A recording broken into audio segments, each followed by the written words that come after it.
sa atong online nga exhortation nga gahinuon nato every Monday night between 6 to 7 p.m. Niyata karon gidala ni Lord dili sa Luke chapter 8 verse 4 to 15. Nagisgot ni mahitungod sa parable of the sower. Explain din ni the purpose of the parable and the explanation of the parable.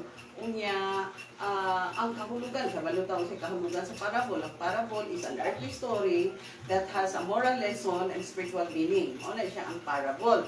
O dinhi, doon ay upat kabutang na dili na lang nato basahon kay medyo taas no, gikan gud sa verse 4 paingon sa verse 15. But tuturuan ako no, ang parable of the sower dinhi ani nalangkob ani nagisgot ni nganong what is the purpose of the parable and the explanation explained Jesus dire.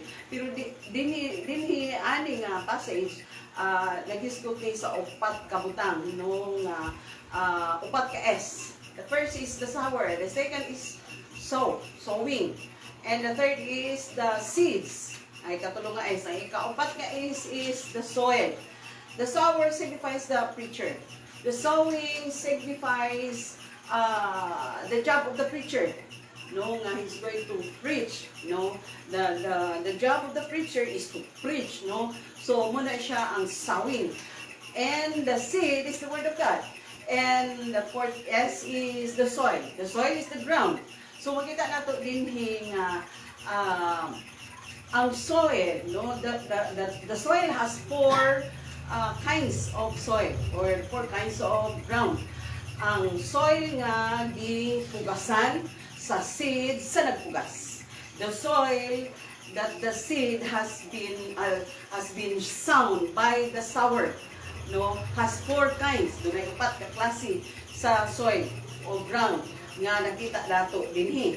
No, nga mo'y gipugasan sa nagpugas nga mao ang seeds ang gipugas. No, so dinhi makita nato nga upat ka klase dinhi sa dihang explain na ni Ginoong Hesus. Upat ka klase ang soil dinhi. The first soil is the first soil is the soil along the path. No, so tungod kay ang soil or the land, the ground nga naa sa along the path, bantok man ang dalan kay sige man matunog-tunugan, makita diretso. Klaro kaayo makita diretso sa langgam tuhapon. Ang kahulugan din nga i-explain din nga kining upat ka soil signifies the ground, no? But actually kung atong lawomon gyud pag sabot nini upat ka ang ground or the soil signifies the four kinds of heart. So ang ternero nga kasing-kasing kaning upat ka kasing-kasing no nga significance of soil or ground kuan siya kanang tanan ni sila gapaminaw sa puno sa Ginoo.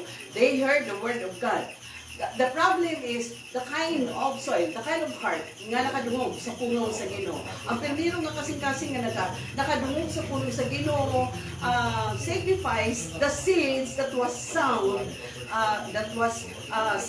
no, to the along the path, no. So kay along the path man dali makita sa kaaway tuhakon diretso. So ang pulong nga nabati gipugas niya nadunggan kay nakadungog man sila tanan kay upat kasing-kasing, upat ka tawo nga nagsing-kasing. Ang pulong nga nadungog wala nagdugay diha sulod sa kasing-kasing, gikuha diretso sa demonyo, no? So wala gyud nagdugay diha sa heart. Gidawat man nadungog, pero wala nagdugay. Kay ngano kung tanaw sa kaway, kung magdugay niya, motuo niya siya, maluwas niya siya. Muna niya explanation. So gituhak diretso sa kaaway para dili maglangan. Dili maglangan kay kung madugay diha, motuo niya ang kasing-kasing, dahil maluwas niya ang kasing-kasing sa tao. So muna siya primero nga seeds nga nahulog sa soil along the path.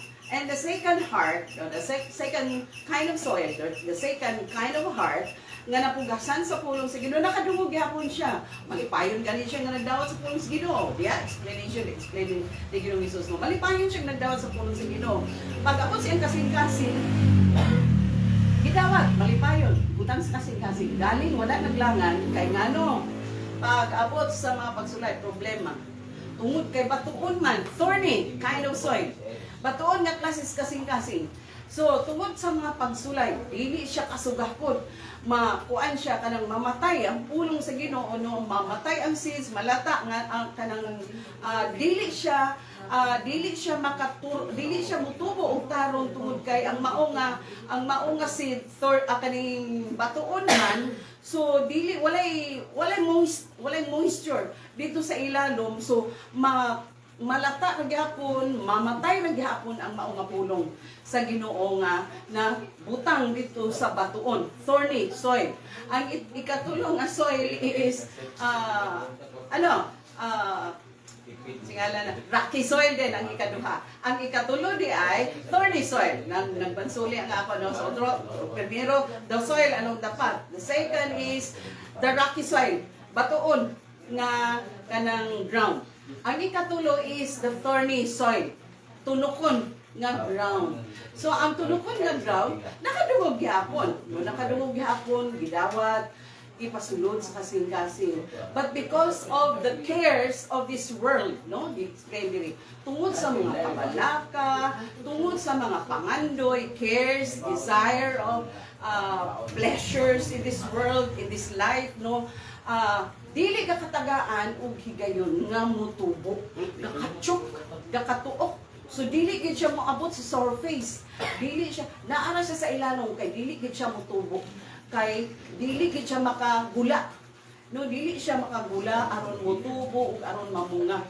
Kay tungod kay daghan kaayo iyang mga cares of life, mga desire of the flesh, mga desire of pleasures, mga riches, desire, munang nakatsuk sa pulong sa Ginoo nga nadungog niya. Di pa sulod siya kasing-kasing pero wala naglangan, natsuk, natuok ang pulong sa Ginoo. Dili gid ba kay gayon pagtubo?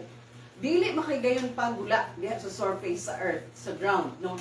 So, muna siya ang ikatulo nga klase sa soil. Ang ikaapat nga gi-explain diri nga klase sa soil is kanang soil nga good soil, good ground, because ang significance sa soil is ground.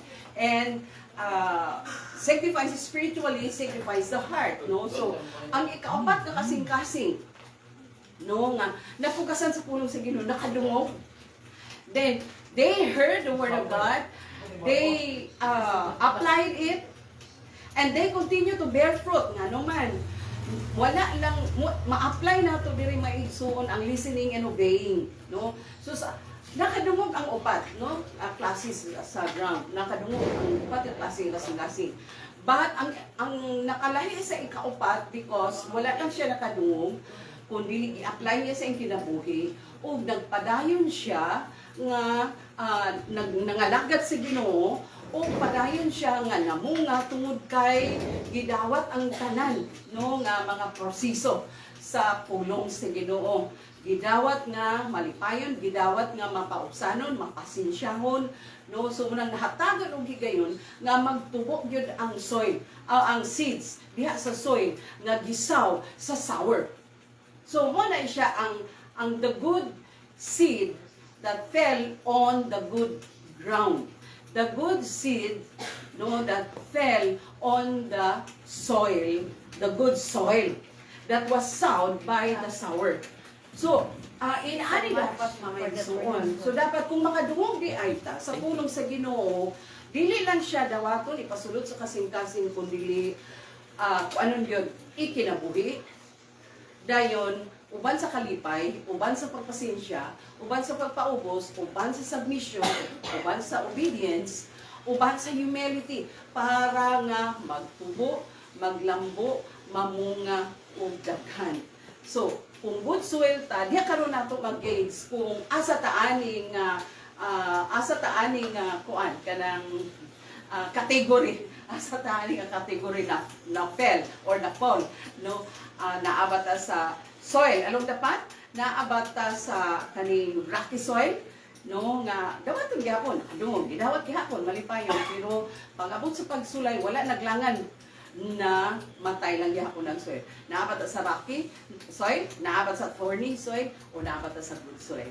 Kita ra gid ang maka-engage sa anak mga igsoon kung asa gid ta na bilong nga category. kung ang pulong sa Ginoo, ang soil ba, the kind of soil that we have, or the kind of a heart that we have is good, thorny, rocky soil, or soil along the path. So kita ra gyud ang maka-gauge ana mga igsoon. Rinat nga natin dapat ko sa bubo nato nga pag-exhort diri sa pulong sa Ginoo diri sa Luke chapter 8 verse 4 to 15 that talks about the parable of the soil and the purpose of the parable and the explanation of the parable. Amen. Now, kaya natin na pagkakaroon noon. God bless us all until next Monday between 6 to 7 p.m.